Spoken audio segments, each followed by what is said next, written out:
All right. So, for the benefit of anybody who's going to watch this later, this is the first part of a two-part session this morning, Saturday, July 11th, on kickboxing. And as per usual, we're going to bow in such a way that regardless of the subject area that we're studying, we acknowledge all the different martial arts that influence us from all across the world, regardless of the fact that we're really going to be spending most of our time today on Thai boxing, Savate, Western boxing, and a little bit of some Junfon basics. So Chinese is here, Filipino is here, Thai is here, Indonesian is here. We say French and Dog Brothers. If we were doing Savate, usually they verbalize salute, and in Dog Brothers we say woof woof because we don't take ourselves all that seriously.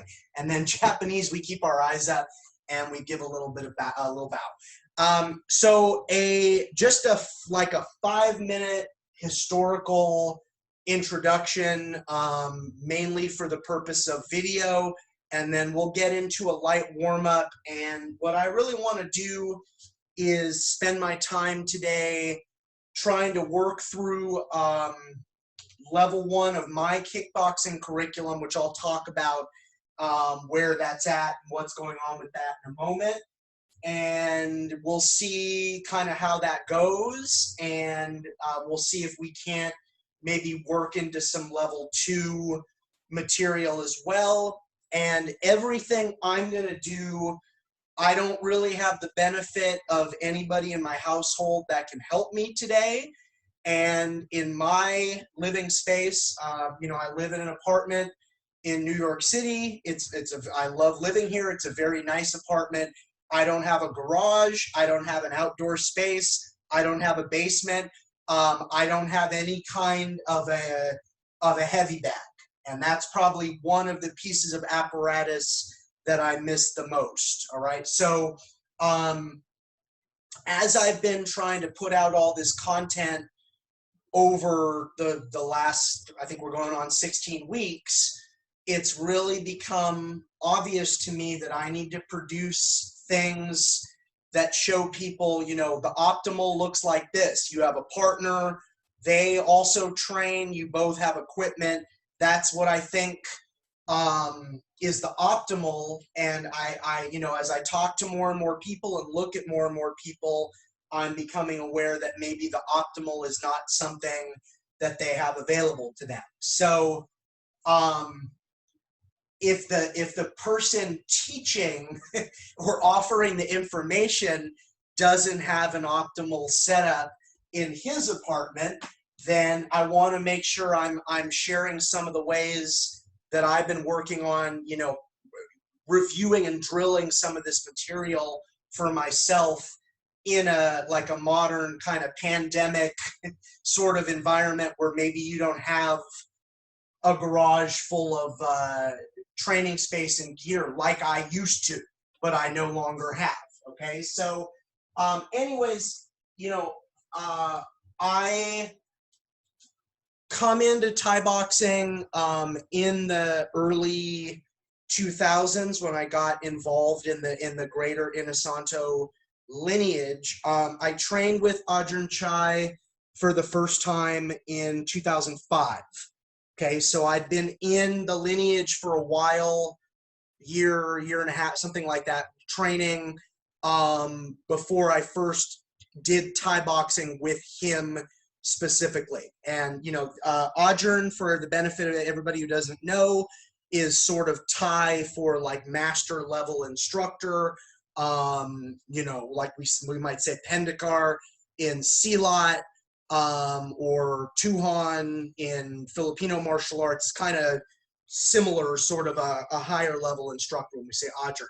And his full name is Surachai Sarizu, and we tend to just call him Ajahn Chai, most people. Okay, so in 1968, he's the first native Thai to come from Thailand to the United States to teach Thai boxing. He meets Guru Inosanto in 1978, and they started training together. And Guru Inosanto, you know, has many gifts, but one of his areas of genius is curriculum construction and writing down drills. And he really helped Ajahn Chai kind of organize a progression. And he helped Ajahn Chai realize, and this is really important, I think, hey, there's this whole community in the United States, and that's definitely me. They're not going to be fighters, like they're not going to go pro. They're not going to be pro Thai boxers. They might want to do sparring. Maybe they're going to do a smoker, an amateur fight here and there, but they're not going to be pro fighters. They're just not. But it's almost like martial arts academia. And I want you to think about offering something to that community, because, you know, we do have a ranking structure in the, we used to call it the TBA, the Thai Boxing Association. Then the last few years, it's become the WTBA, the World Thai Boxing Association.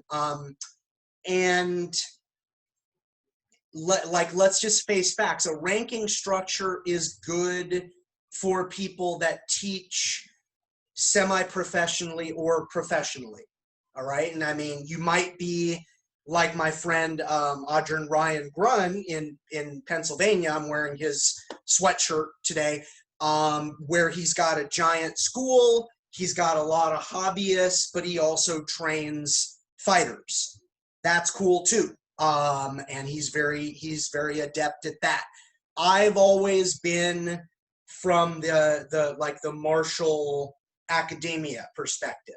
Okay, so this is the photo that was taken after I took my instructor's test in 2010. More on that later. It is a nice kind of a crucible. I could also see where people who are fighters might be like, well, that test is stupid. The real test in Thai boxing is ring fighting. And I respect that. I'm not a ring fighter, but it's kind of our little milestone in our organization. I would never assume that I know as much about Thai boxing for the ring as a fighter does. That's just silly, okay? So, but anyway, I'm just trying to give an overview. So I've been an instructor under Ajahn Chai since 2010, associate instructor since 2014. And the WTBA has undergone some restructuring over the last few years and several times over. And I think now they've kind of landed in a place where the current version of the organization is what's going to be into the future. And they kind of did that thing where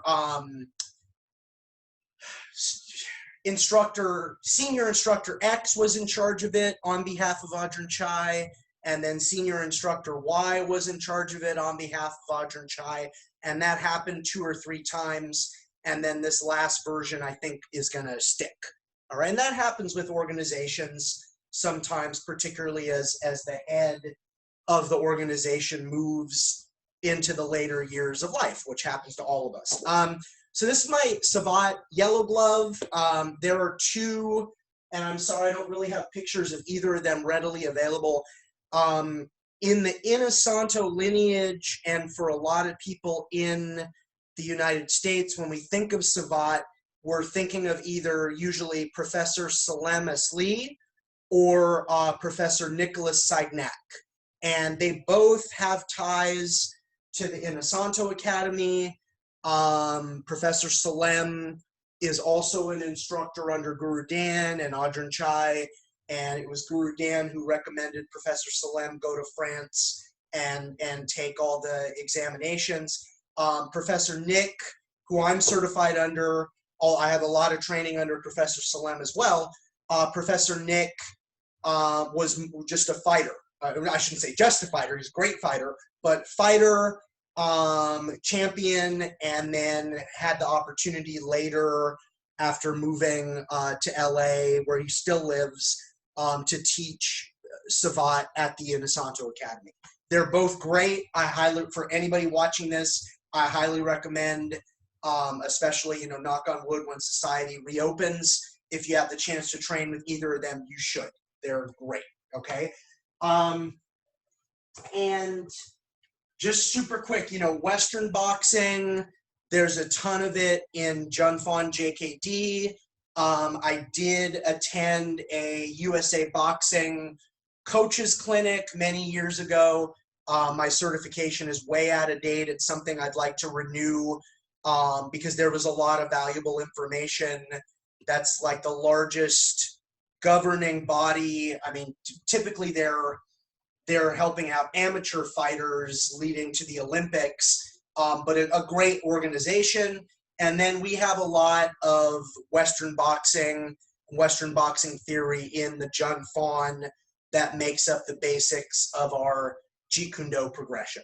Okay, so I'm trying to kind of give you an idea of how everything integrates, and I'll give you some more information as we move along. So we're going to get into a light warm-up because I don't want to work cold today, and some of this are things that I do in the Kid Persist class, and then some of this are things I don't want anybody working cold, even if you're like me and you don't really have anything that you're going to be able to kick real hard in your training environment. So we're going to do big arm circles to the front.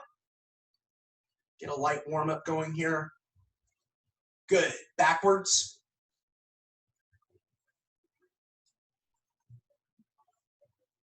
Good. Palms out. And we're going to go medium-sized circles to the front.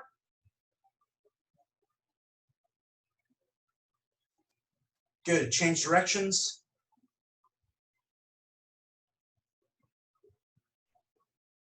Good. Palms down. Small circles. Change directions. Good. If you have a little bit of burn, just a teeny little bit, that's a good thing. And we're going to take all that tension out of your shoulders. I call these alternating hugs. Just let your arms swing and switch which one is on top at any given time. Very good. All right. And there's more. And I'm just going to say we're going to do a variety of warm-up ideas from a multitude of different arts for very specific purposes. So we start with that because we are going to look at our punches and think about our punches. And so we want to start warming all of this up so that it's loose and that we're ready to move. Since we are going to be punching, even if we're going to be punching the air, we want to warm our hands and our wrists up. So take your right hand, put it on top of your left hand, push down. All of these, you're putting yourself in a wrist lock essentially, so don't go, do stretch, but don't hurt yourself.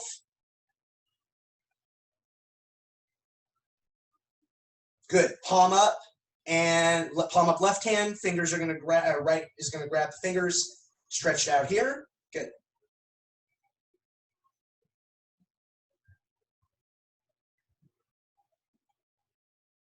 Very good, and then your hand is up, your left hand. You're gonna turn it so that your palm is facing to the left. Your right middle and ring finger are gonna grab the fleshy part of your left thumb.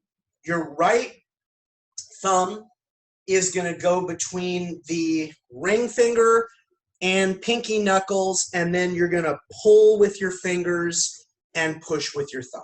Beautiful.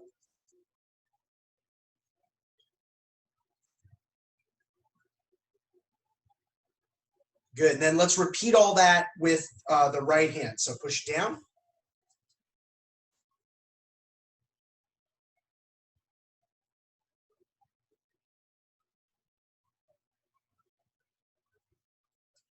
Palm up, stretch out.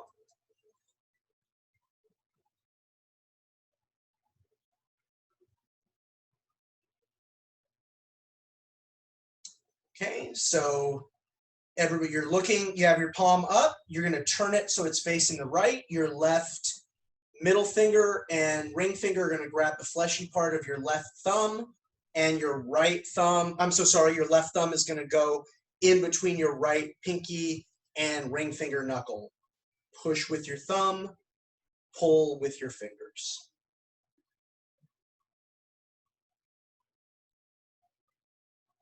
Good. Then just shake all that tension out of your wrists and out of your fingers. Just get everything moving and engaged. Yeah. Nice. All right. So let's warm our necks and our heads up a little bit. I like this series. A lot of this comes from Shuto or shoot wrestling. So we're going to look right and look left.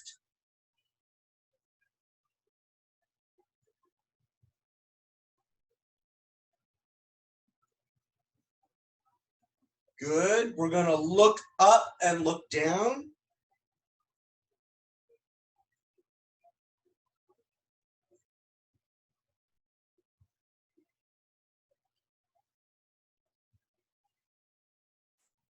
Good. Then we're going to alternate trying to touch our temples to our shoulders.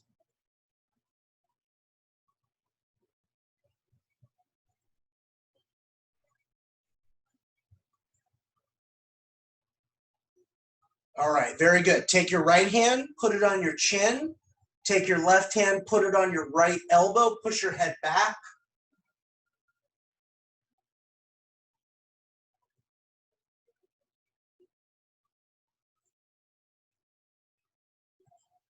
Good. Okay. Bring your head back down. Both hands grab the back of your head, elbows in. Pull your chin to your chest.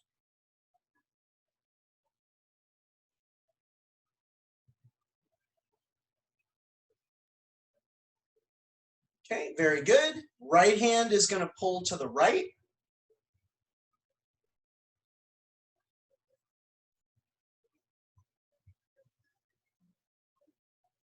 Left hand is going to pull to the left.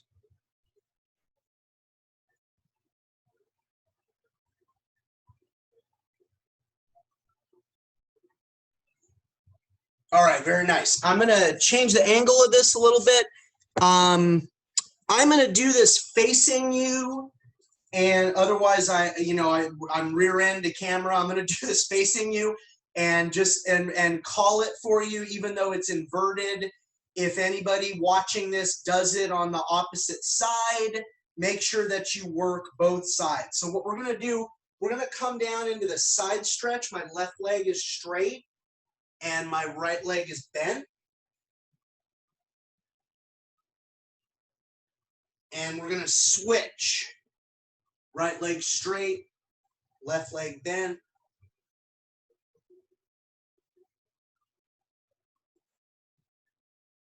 We're going to switch and go left toe up. If you're on the other side, go right toe up and invert it. Again, if you're on working the opposite side, the important thing is we work both sides. And switch. Right toe up.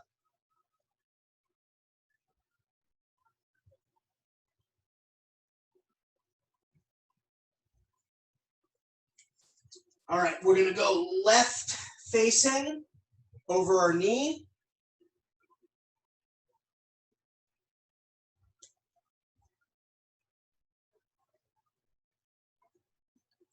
And walk it over and switch.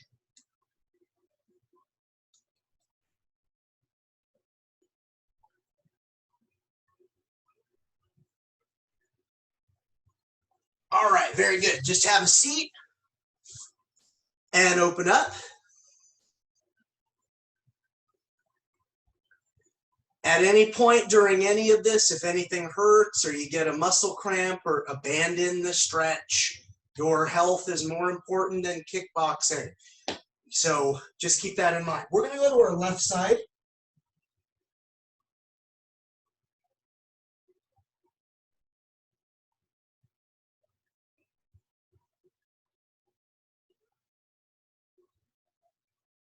Good. Our right side.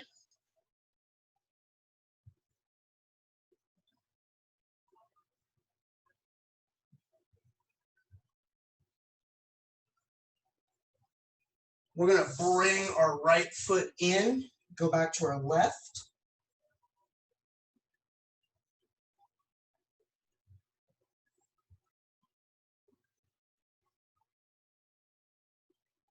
Good. Switch your feet, switch the stretch. Go to your right.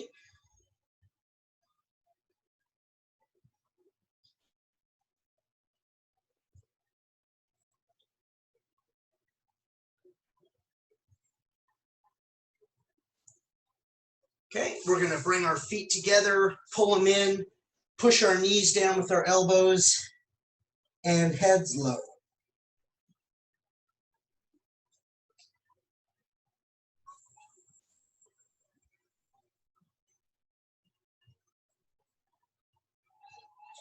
All right, and then when you're ready, just make your way back to standing. All right, so again, this way we're not working cold. For this section, I'm gonna put on some boxing gloves, and if you would like to do the same, that's great. If you want MMA gloves, that's great. If you want barehanded, that's fine too. It's okay. So a little bit of context, and then we'll get into technique here.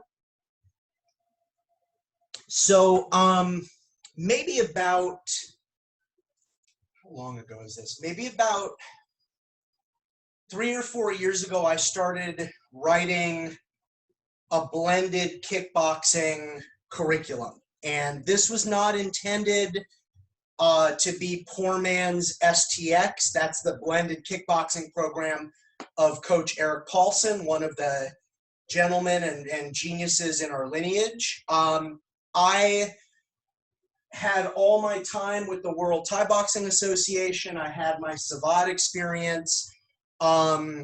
This is also, you know, I believe in honesty and transparency.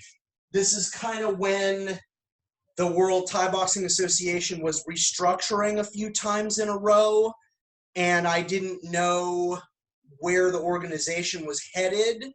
And it just occurred to me at the time, I have these credentials for whatever they're worth. You know, I think I write pretty good curricular progressions. Let me see what I could do with the kickboxing curriculum. That was kind of my thought, kind of blend everything together. And then again, last thing I'm going to say, and then we'll train, in the interest of honesty and transparency, I was already dealing with what is for me a constant problem. This is not a statement of ego. This is just a reality.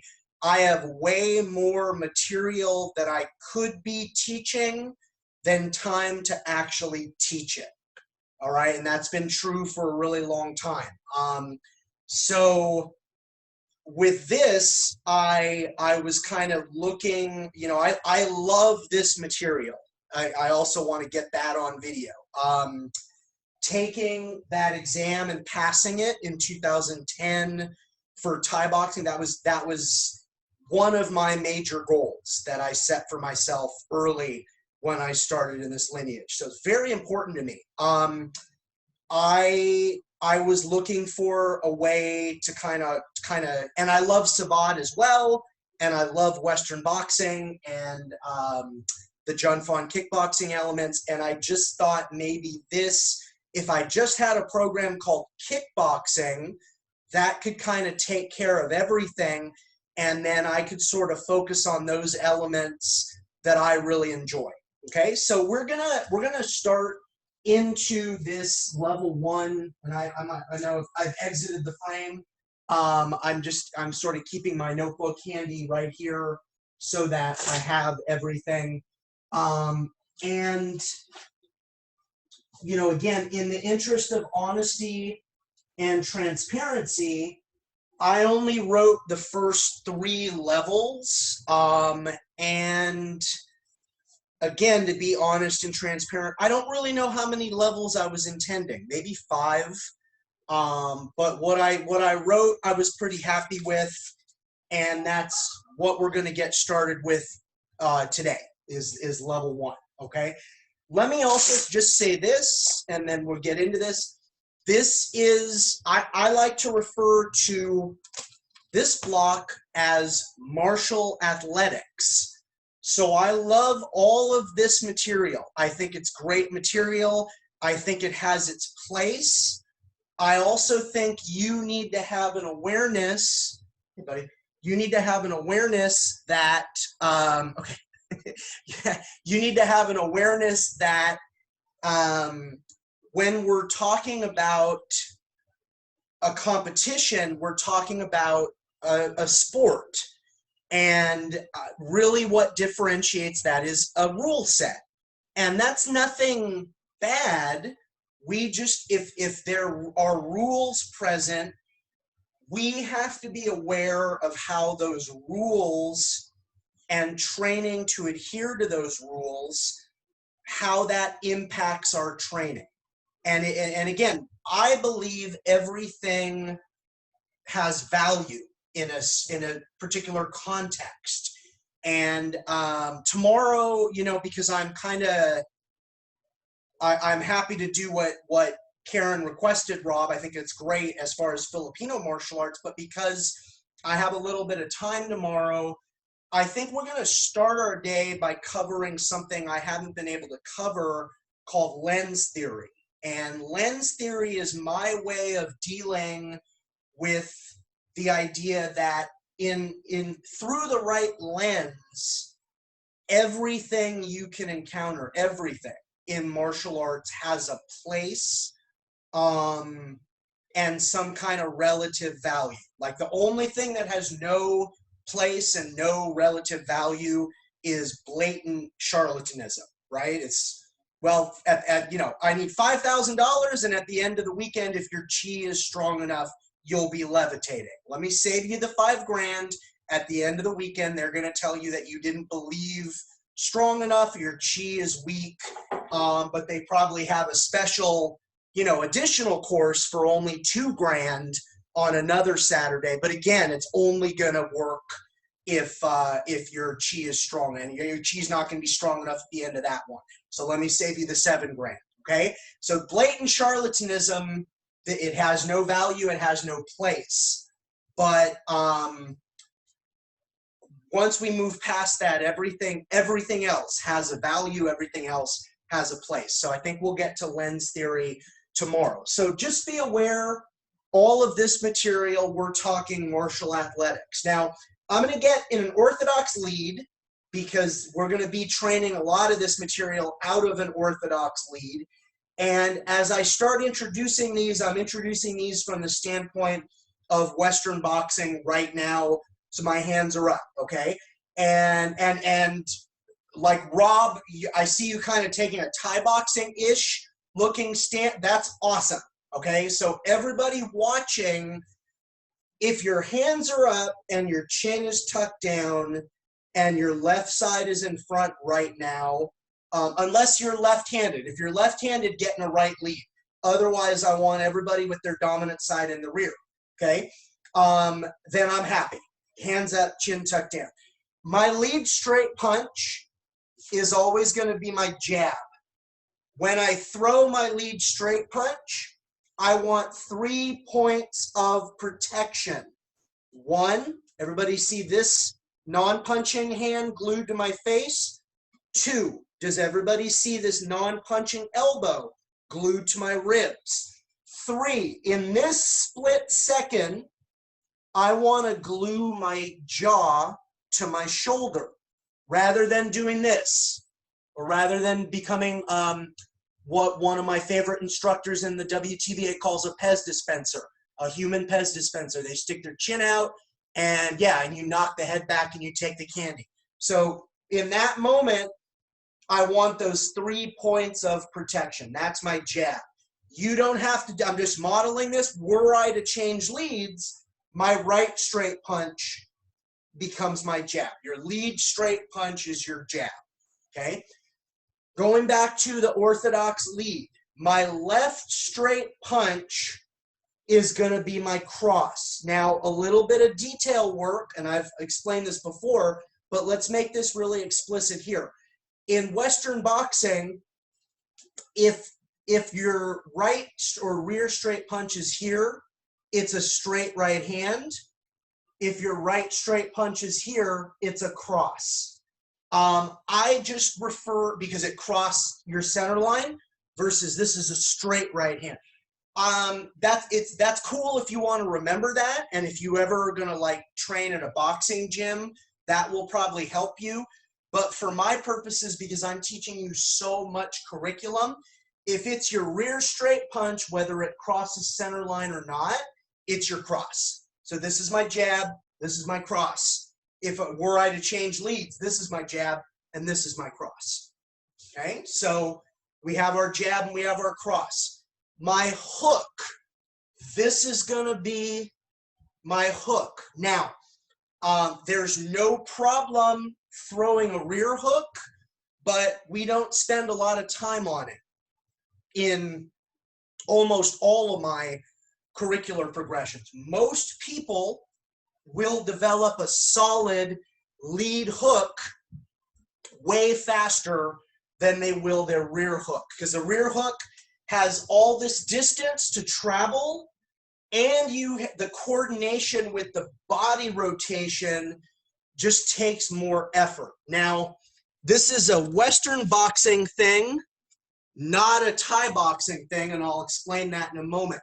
One way we like to train this, does everybody see what I'm doing with my lead foot? As I express that hook, I'm getting up on my toes and rotating.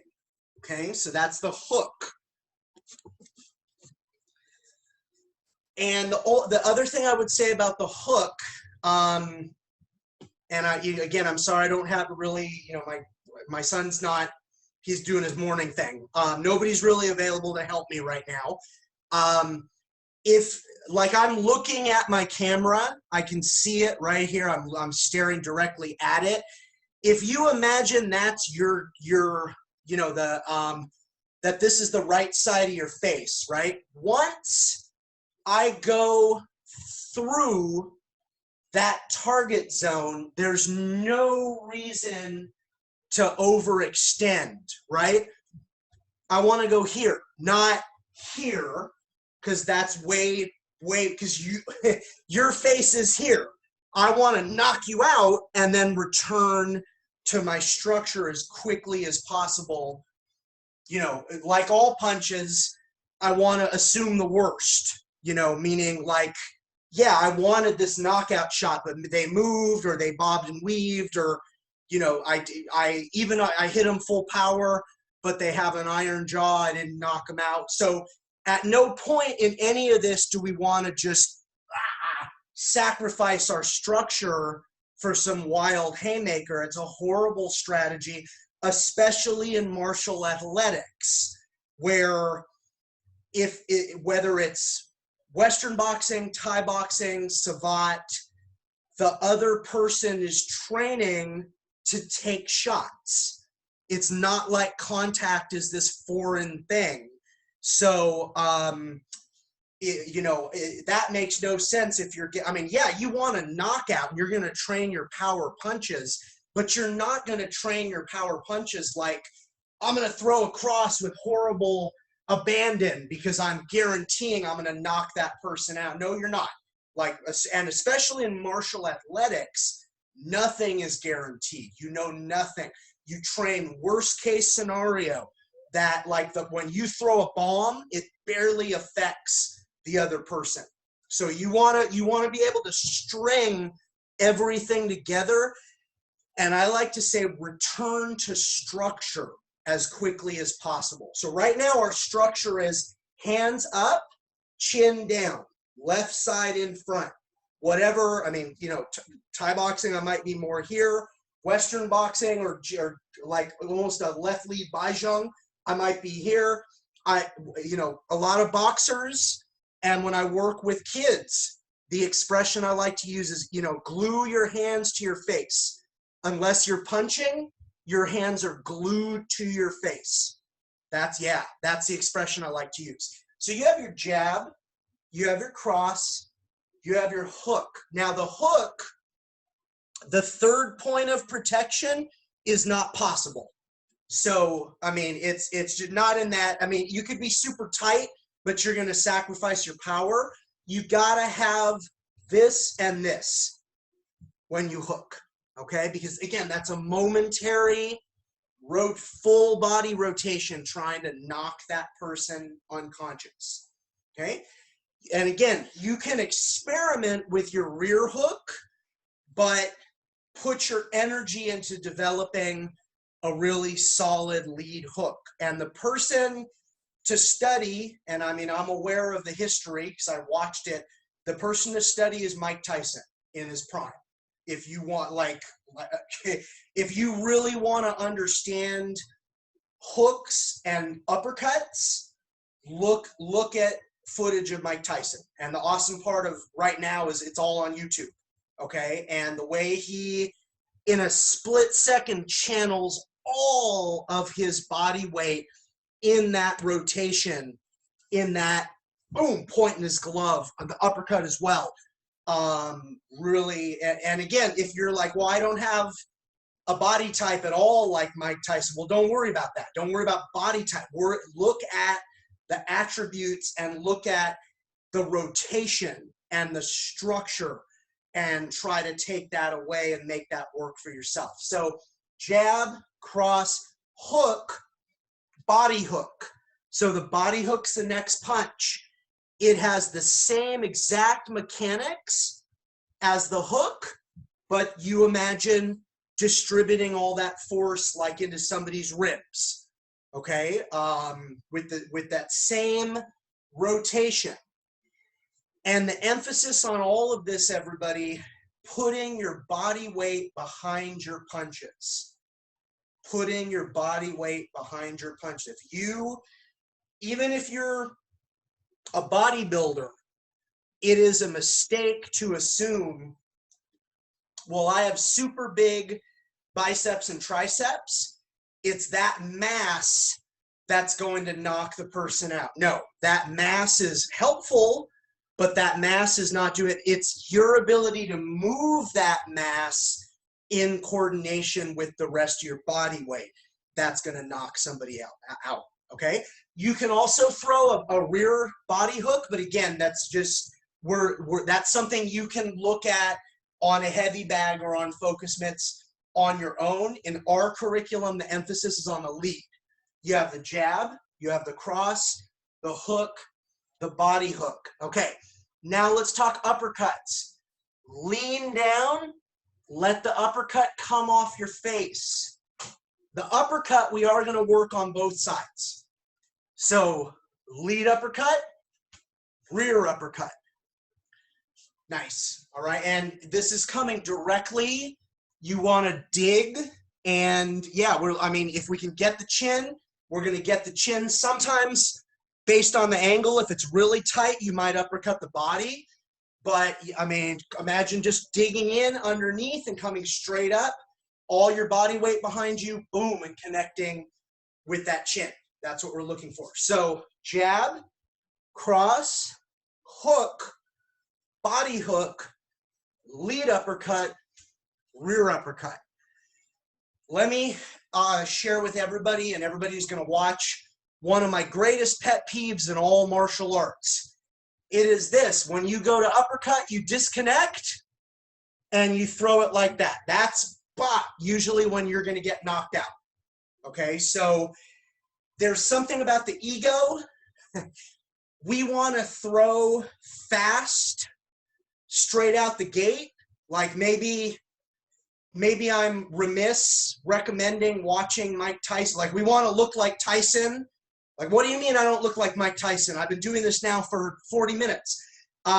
Okay.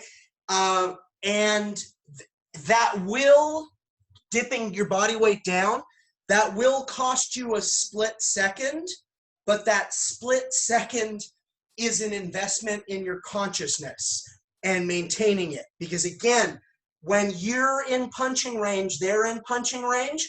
When you go to throw this uppercut and you just disconnect, there's no body behind it. And that's typically when you get hit, if not knocked out. So if that's a real problem imagine that you're throwing and in combination, you set that uppercut up. I mean, yeah, isolated, oh man, that cost me like a second. And I understand that. But if you're moving and you're responding to your opponent, that sort of perpetual movement of the head you're already in motion, and that's going to make that setup much easier. And if you develop good head movement anyways, I mean, you're going to be slipping things and moving and bobbing and weaving, and those uppercuts are going to come very naturally. So you have your jab, you have your cross, your hook, your body hook, lead uppercut, rear uppercut.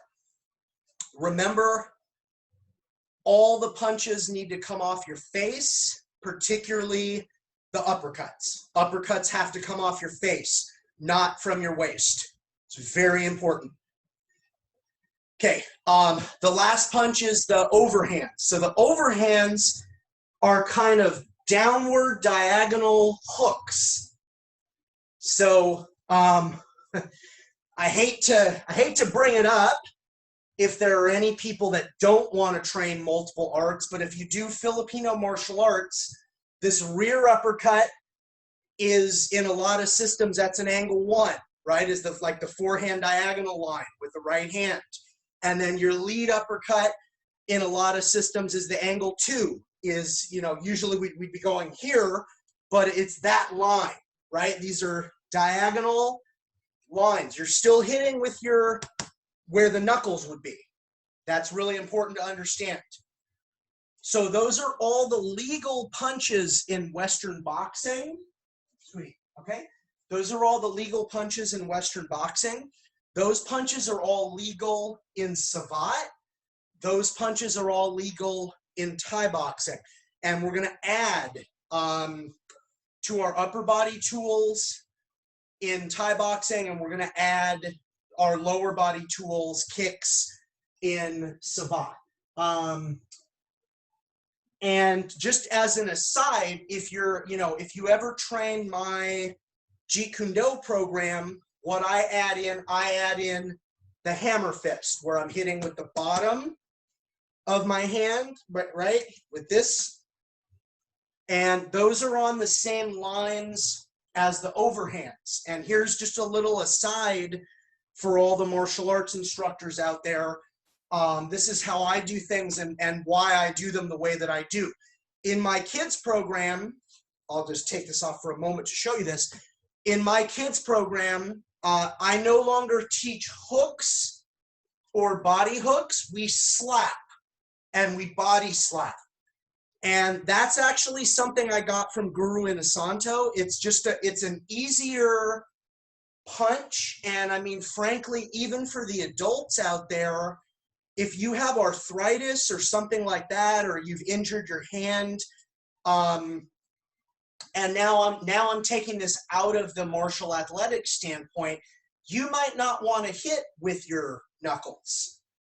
And all of those body mechanics that you cultivated training martial athletics, well, now those apply really well to a really hard slap, like the kind of slap that can rupture eardrums, the kind of slap that can knock somebody out, because you put the time into developing that rotation, okay? But obviously, well, I mean, you couldn't really, would be a little hard, especially with wraps, to slap when you're gloved up. But there you go, right? I'm taking it out of martial athletics and talking about how that might apply. So, and then my other modification, this is mine. In my kids program, I don't teach overhands for the same reason I teach the hammer fist, because you have all this protective padding, right? All this skin. And, you know, I'll say this for, I hate to generalize, but maybe for the young men out there who like took a few years to get a handle on their anger, if you ever got so mad that you like punched a wall, I hear that a lot, you know, and hopefully maybe you punch the wall with the bottom of your hand, not your knuckles, because knuckles, one of the densest collections of small breakable bones in your hand, in your body, and that's just a fact. So it's something to think about. And again, I don't want anybody to misinterpret what I'm saying. Is he saying that punching with your knuckles is bad? No, I'm saying punching with your knuckles might be the right choice in a certain context. There was surveillance footage, I think it was Eastern Europe somewhere many years ago. It's one guy fighting like 7 or 8 people, and it's real footage, it's not doctored. They all surprisingly come at him, you know, kung fu movie style, like one at a time. And he's not wearing any gloves, and he just hands up, chins down. The first guy moves in, bah, bah, boom. The next guy moves in, bah, bah, and he just, like, they don't swarm him. They all go in one at a time, and hands up, chin down. He might take a shot here and there. He just puts them all down. Like, he fights like 6, 7 people. It's really something. And knuckles, dude, he's hitting with his knuckles. I don't know what kind of shape his hands were in when that was over, but in the adrenal state, it might not matter. Sometimes you don't realize you're hurt until the body settles down a little bit. So give me 30 seconds, everybody. I'm off. I'll be right back with you. Give me 30 seconds, everybody.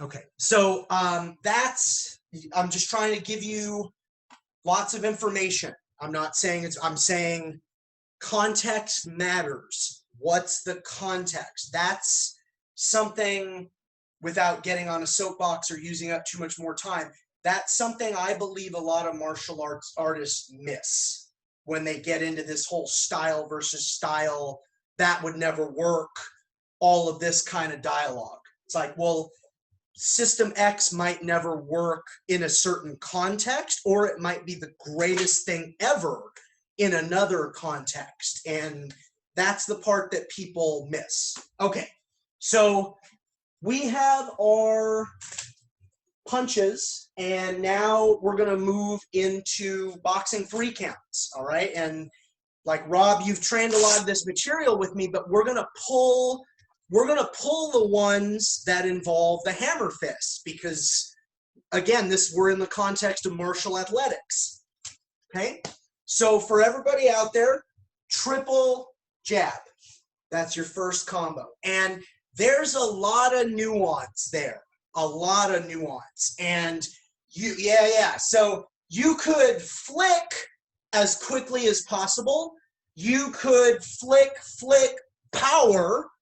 You could power reset. It's complete. Again, context matters. What's the context? What are you doing with that combination? Okay, jab, cross, jab is our next one. Jab, cross, hook. Jab, cross, body hook.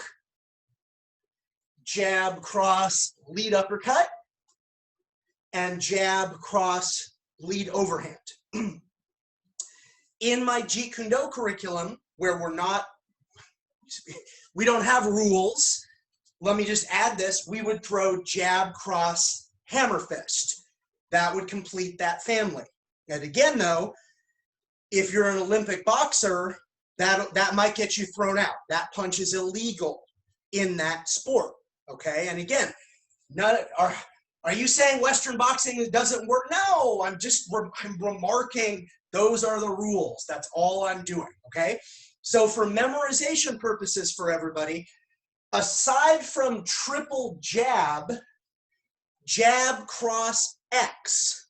And for X, you sub in all of your lead hand tools. So jab, cross, jab, jab, cross, hook, jab, cross, body hook, jab, cross, uppercut, jab, cross, overhand. And then when we're looking in JKD, where we don't have rules, jab, cross, hammer fist. Okay, so I'm giving everybody all the context so that you can learn. Okay, next family, cross X cross, cross jab cross, cross hook cross, cross body hook cross, cross uppercut cross, cross overhand cross. That's where this family of techniques would end in martial athletics. In JKD, cross hammer fist cross. Okay, so cross X cross. I'm not only trying to teach everybody who's going to watch this the techniques and the combinations, I'm trying to tell you how I retain them. Okay, I mean, I also have the benefit, I teach this material a lot, but that's another thing I would say. Train to how you learn. If you don't memorize well, print it out or write it out on a whiteboard or put it on a Google Slides and throw it up and just, okay, what's the next one? And train it, all right? It's no learning style is better than another learning style. Figure out how you're gonna learn it and train it, okay? Then there's 3 more, okay? So lead uppercut, rear uppercut, hook. And then rear uppercut, lead uppercut, cross. Rear uppercut, lead uppercut, cross. And then starting and ending with your rear hand. Overhand, uppercut, overhand. Overhand, uppercut, overhand. And then again, for the sake of being complete, if we're in JKD, we do that same combo with hammer fist. Hammer fist, uppercut, hammer fist. But once again, if you're prepping, you know, hopefully, knock on wood, in a few months, society's open, things are safe, and you're prepping for amateur savate competition, you don't want to be training hammer fists on a regular basis because that's an illegal punch in that particular martial athletic. So just be aware of that, okay? We also, well, we'll get to that. Okay, so those are the punches. That's a lot of information about where everything comes from, where everything fits, a lot of contextual information, and now we're ready to get into some Thai boxing, okay, as we do it in the WTBA. Now, I'm gonna teach this slightly out of order so that we can cover everything though. And all right, so I like to use, again, we're talking about Ajahn Surachai Sarizut, the World Thai Boxing Association, Ajahn Chai. And again, Ajahn Chai came to the United States all the way in 1968. And he's a very intelligent man, great trainer. He still has kind of a thick Thai accent. And the reason I'm saying that, if you ever get a chance to train with him, I like to use the terminology that he uses rather than changing it, so you'll know exactly what he's talking about. So in his world, this is box stance for boxing. So yeah, and the way that I like to break this down, in line. Everything is in line, right? My left hand is in line with my right hand, which are both in line with my face. My chin is tucked down. I'll modify this angle for you. And I'm really in a left lead. Like my right foot is in line behind my left, which is in the lead, okay? So this is box stance. And in my curriculum, I just need you to know, like what does demonstrating proficiency in that look like? Okay, so-and-so, show me your box stance. Here. And I just need you to have an awareness that once the fight moves closer than kicking range, yeah, you're going to be dealing with punches, you're going to be dealing with elbows. In Thai boxing, you're going to be dealing with the plum, which is the clinch. You need a tighter structure than what we're about to explore, okay?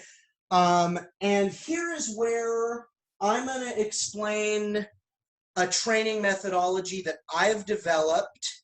And after I explain it, I'm going to stop the recording for part 1. We'll take a 5-minute break, just a 5-minute break, and then we'll come back and get to part 2, okay? So right after this, I'm going to show you how we do the full stance and what to think about in the WTBA, and we call this the kick stance. Ajahn Chai will very often today continue to make this the most important thing that everybody needs to get a handle on, sometimes before they can learn anything else. And I understand that perspective. That perspective comes from him training fighters. And it's like, I want you to have the structure and the stance down before we even start looking at offensive tools. And I'm not saying, I'm going to say this explicitly on this video, I'm not saying I know more. What I am saying is I teach a bunch of different martial arts, and I want all of that learning to continue even while people might be working on their what I call the mobile kick stance, okay? So because of that, we start with what I call the static kick stance, the kick stance with no motion. So we're going to be more full front. I'm in a left lead.